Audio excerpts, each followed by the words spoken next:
Hello guys, welcome back to my YouTube channel. Nk'ibisanzwe twagarutse hano kuri Sari Fax TV.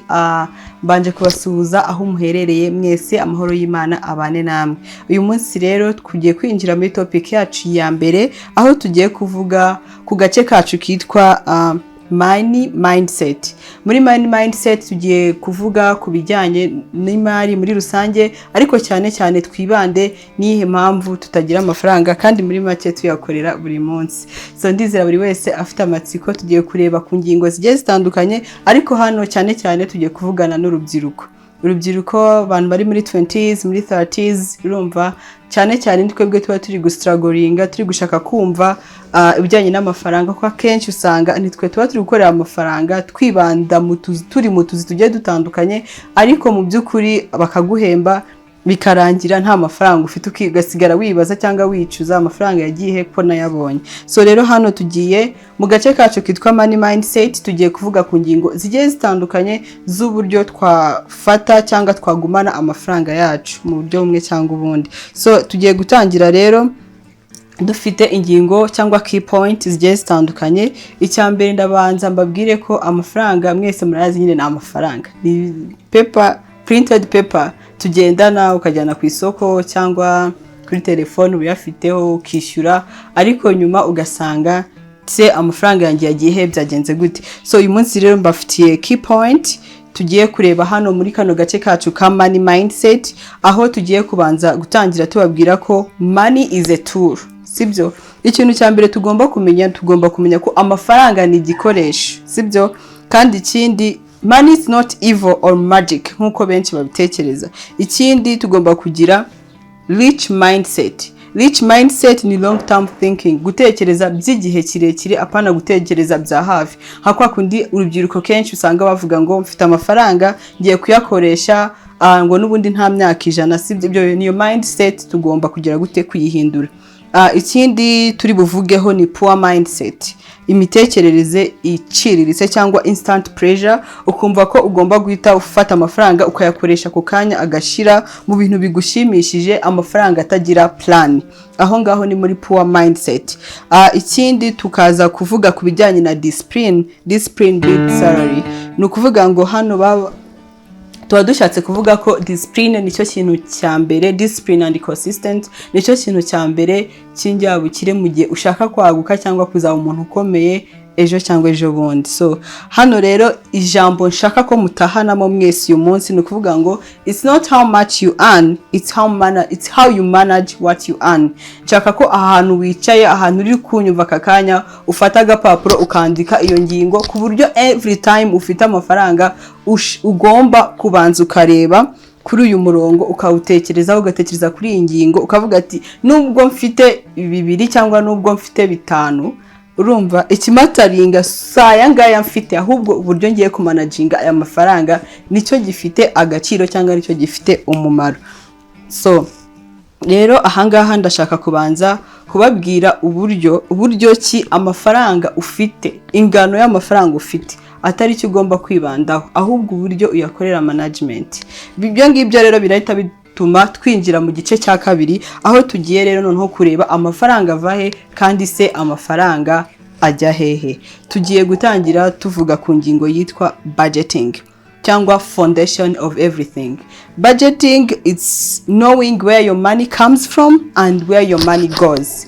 Every time ubonye amafaranga, uko byagenda kose kugira ngo ubone amafaranga, ari amafaranga hari icyo wakoze. Icyo kintu rero kuko wakoze ugomba kugihereza agaciro. Niyo mpamvu rero niyo agiye kugenda ava mu ntoki zawe ajya handi hantu, ugomba kugira gute kumenya ahagiye. Ese ahantu agiye nahapangiye, hatugarura hahandi twavuze muri ya poor mindset, aho ubona amafaranga ukajya muri instant pressure, bya bindi byigushimisha byako kanya, mu by'ukuri ukasanga uyakoresheje ibintu utari wapangiye. Let's say mfite amafaranga ndamanitsara mu mujyi muri Goiko, mbonye agapira keza, mbonye agakweto keza, kuko mfite 50 kuri telefone, misengura za nkweto, misengura wa mupira, kandi mu by'ukuri sinanishyura na landlord.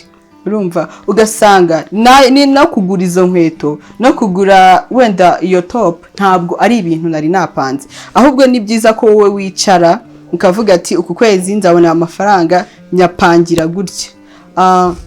Ibyo bintu tuzagenda tubigarukaho hano muri money mindset, tugenda tuganira buryo ki amafaranga yacu tugomba kuyamanagingira kugira ngo tubashe kubaho mu buzima bwa planinzwe cyangwa bwateguwe, aho kubaho uko tubayeho nk'abantu badafite plan cyangwa nk'abantu badafite future, abantu badafite ejo hazaza. So dukomeza rero tugomba kumenya nanone ikindi kintu cy'ingenzi cyane kuri budgeting, ugomba kumenya needs and want. Nukwicara hano turaza kubigarukaho kenshi cyane, aho turi buze kuvuga se needs ni iki, ibyo nkeneye byibanze, noneho na wants ni iki. Ibyo byose turaza kubivugaho, turebere hamwe umurongo mugari tugomba kugenderaho mu buzima bwacu bwa buri munsi kugira ngo noneho tubashe kumenya cyangwa gusobanukirwa amafaranga akora gute. So ikintu cy'ingenzi rero hano nshaka ko utahana ujyana mu rugo ni ukuvuga ngo pay yourself first. Iyishyure mbere yuko uspending. Iyo bavuze hano kwiyishyura mbere, tuvuge ngewe ndi Salima w'aka kanya, sibyo? Ndi Salima w'aka kanya, ariko hari Salima w'ejo hazaza. Niwe rero ngomba kwishyura mbere yuko spendinga kuri Salima w'aka kanya. Ntekereza ko ako kantu muri kukumva. Let's say uyu munsi ufite imyaka 20, you are earning money, ufite imbaraga, uri gukora, ariko se uri kwibaza kuri wowe wo mu myaka 50 uzaba umeze gute? Uzaba uri gusaba wowe wimye cyangwa uzaba uri kurya yandi wihembye muri future? Icyo kintu rero ubyiruko nshuti zanjye 20s crew 30s crew mwicare mu bitekerezo. Muri iyi minsi turi guhura n'ibibazo bigiye bitandukanye, aho usanga umuntu ageze muri 70s nta saving yigeze akora, kandi mu by'ukuri iyo yicaye ari kukubwira background yaho yaturutse akubwira ukuntu ari umujene yari afite amafaranga yari akize, ariko ibyo ngibyo ntabwo bifite agaciro. Icyo turi kureba ese uyu munsi ahagaze gute? Urumva? Niyo mpamvu rero izo ngero zose zigenda ziduhereza ishusho y'icyo tugomba gukora. Kandi ikindi ni ugutangira hakiri kare kugira ngo utazicuza ejo hazaza. Ikindi ugomba kwandika ku gapapuro kakanya ukagatahana ni track your expenses. Wowe icara fatikayi wandike se ukwezi kwashize, cyangwa let's make it simple, muri iki cyumweru gishize amafaranga nari mfite nayakoresheje iki. Ufata agapapuro cyo fatikayi mu rugo wandike 500 yagiye ha 300 yaguze iki, izi desa zaguze iki, ku buryo noneho wisanga uzi ngo mu cyumweru nkoresha aya mafaranga, wayakubuka menya ngo mu kwezi nkoresha aya, ku buryo niyo haza ikindi kintu kiri emergency kigutunguye wabuzi ngo byagenze gute, sibyo? Cyangwa ukabuzi kuko noneho wamenye gukora plan, ukabuzi ngo wenda next month nzagira ikindi kintu kidasanzwe. Urumva? Kugira ngo ube uri ready, uvuga ati wenda amafaranga nzakoresha gutya kuko nzi nyine ko ibyo napanze next month bizagenda gutya, indi next month bizagenda gutya. So it's up to you rero to track your expenses. Ibino bintu byose tuzagenda tubijyamo gake kuri buri kantu kugira ngo tubashe kugira ubumenyi buhagije kandi rwose buzajya budufasha mu kubaho kwacu kwa buri munsi. Ikindi indi party ya gatatu tugomba kuzavugaho kandi tukayibandaho cyane ni saving and investing. So rero noneho wamaze gukora ya budget, wayikoze, ugomba no kumenya saving. Wamaze kumenya budget, amafaranga ajya hakava, noneho nda savinga gute, nda investinga gute. So noneho rero mu magambo make iyo tuvuze saving ni safety, ni nk'umutekano muri make. Ni ya mafaranga ari short term, ntabwo wakora saving for 30 years, sibyo? Ahubwo noneho muri safety ni wa mutekano w'igihe gito cyangwa short term safety. Noneho tukanakorana emergency. Hano rero hari ikintu nshaka ko twese dusobanukirwa kandi tukacyumva kandi tukacyumvikanaho nk'urubyiruko bagenzi banjye. Hari ukuntu baba baguhembye, let's say tuvuge dukorere kuri example y'umuntu uhembwa amafaranga 100,000, sibyo? 100,000 ukavuga ati wenda nishyura inzu 20,000. Nishyura inzu 20,000 ndahaha mu 30,000, ubwo ni 50, hasigaye izindi 30. hasigaye ibindi 50,000. Mu 50,000 rero usigaranye ugomba kumenya ngo noneho muri 50,000 usigaranye nda savinga nga. Let's say usavinze 20,000 usigaranye 30.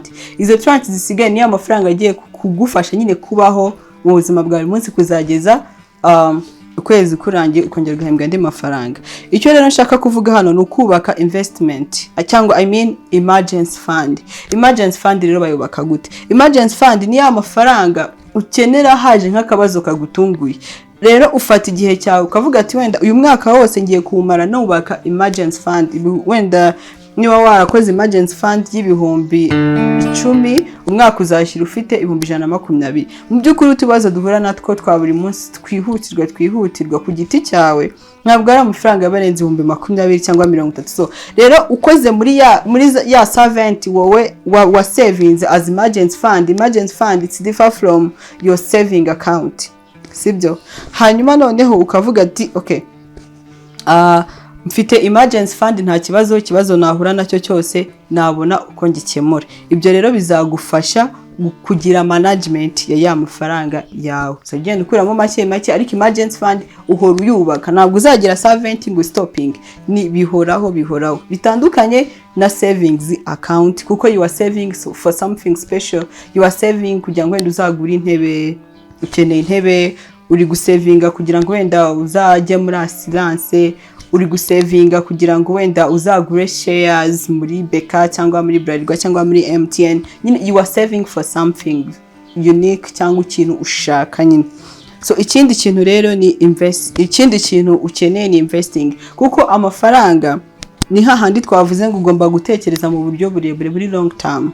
No growth, amafaranga arakura. Niyo mpamvu rero za saving ushaka gukora na saving kugira ngo uzakore investment.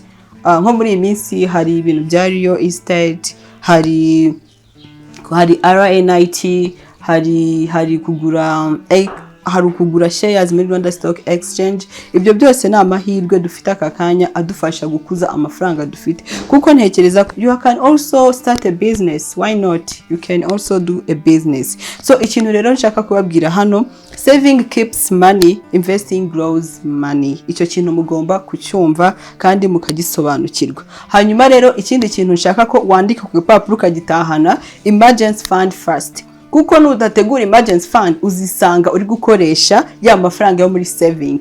Yes, rero reka mbabwire ikintu cya mbere ugomba gutahana uyu munsi, ugomba kumenya ko emergency fund first nicyo kintu ukeneye, kuko inshuro nyinshi usanga twisanga mu madeni atari ngombwa kubera ko tutigeze tubasha gutegura ya emergency fund yacu. So ikindi kintu rero tugomba gutahana uyu munsi, investing is not gambling when done with knowledge. Abantu benshi bazi ko investing is gambling, but it's not gambling when it's done with knowledge. Icyo ugomba kumenya ni ugushaka ubumenyi.